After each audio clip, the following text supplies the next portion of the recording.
all the things that you identify with as yourself, whether it's your possessions, your relationships, or the things you have achieved, or the things you failed to achieve, your successes and failures, what other people think of you, they're all thought forms. They're all thought forms in your mind. And then these thought forms in your mind, they come together, they congregate in a bundle, and then this bundle of recurring thoughts become the place where you derive your sense of self from. It's a story-based entity, the me and my story, me, and this story is called my life. Now, my life, people think about my life is, I have to think about my life, I need to work out my life. But my life is actually a mental construct, me and my life. It consists of your past and the memories and the things, the ways in which you interpret your memories, because the things that you think happen to you, that may already be a falsification. You know that when you ask siblings, ask one sibling what the parents did 20 years ago and ask the other sibling, no, this is not what happened at all. They experienced something, their memory is totally different of the same event. So there's the egoic entity, the me, consisting of thought. And this little me, the person, the historical person, is never at ease for very long. And many egos live in an almost permanent state of underlying discontent. They don't even know it because it's so permanent, in the same way that you don't know the noise of a refrigerator, the humming, when you're in the kitchen, and suddenly it stops and you go, oh, wow. And you had no idea that the noise was going on all the time. So for many people, their state of consciousness is this underlying discontent or unhappiness is there except for brief moments when they step out of thought, but usually because they're falling below thought. They're not rising above thought, they're falling below thought. So you need a few more drinks in order, at least now I can be a little bit happy. Of course, it doesn't work all the time. In fact, some people, when they drink, they become even more unhappy and violent. So it doesn't necessarily free you. So you have your sense of self is derived from this thinking in your head, which is maybe predominantly personal, but there are also collective aspects to it, where you derive your sense of self from. And in some cultures, more traditional cultures, a person's sense of self is predominantly a collective one, which means there are collective thought forms that this person identifies with. They have been taught at school and through their family background, and this may be a political ideology, or it may be a religious ideology that you totally identify with, and it has you in its grip. You don't know it.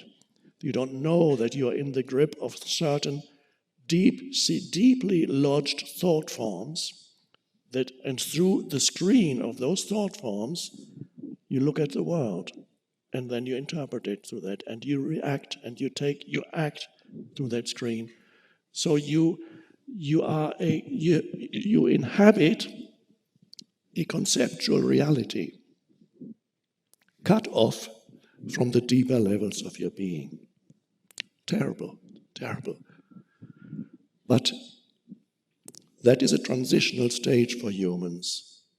The awakening is to realize that you had been trapped in those thought forms, which we call the ego, and suddenly you realize there's something else in me that is not thinking, but it's conscious. So I can think The universe is telling me to stop speaking for a moment.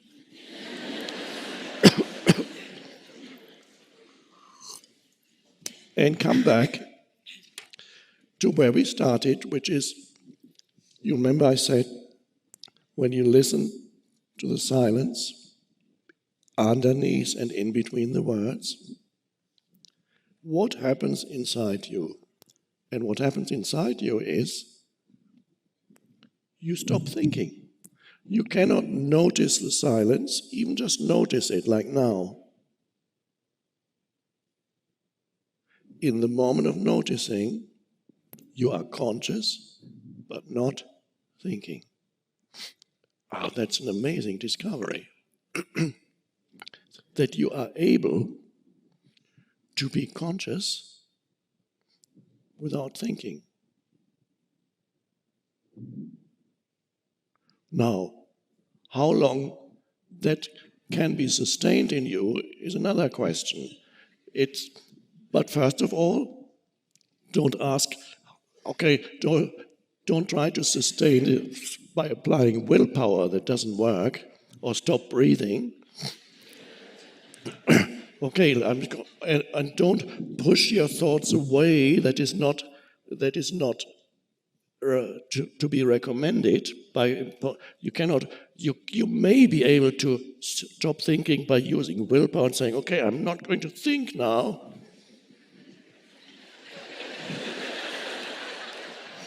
And you will have to stop breathing too. And you can hold it for a while. But when the thinking comes back, it'll be as if you had taken a lid off a boiling kettle. Because you have some catching up to do.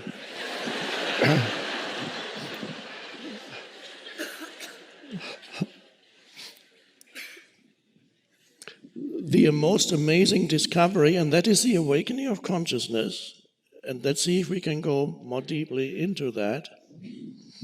The most amazing discovery in yourself is that the arising of that dimension of consciousness where you are conscious, but you're not thinking.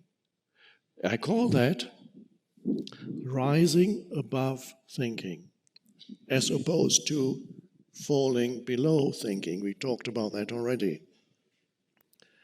Both free you from this problematic level where humans have lived for thousands of years, that is the conceptual thinking mind. Now, we had to go through that. The conceptual thinking mind is a wonderful, wonderful thing. Where it becomes a burden and a huge source of suffering is when it becomes the source of your identity. Then when you look to thought for your sense of self. And that is a very unsatisfying place to look for yourself. Because that is what the ego does. And if you look for yourself on the level of thought, you will never be satisfied for very long. You will always come back to the state of dissatisfaction where you say, okay, that wasn't it. I thought that would free me. I thought that would make me happy. I thought that person looked so ideal until we started living together. It didn't work. They were supposed to make me happy. That was a deal. We even signed a paper. And then you get really angry. You can get angry at that person because you didn't fulfill your side of the bargain.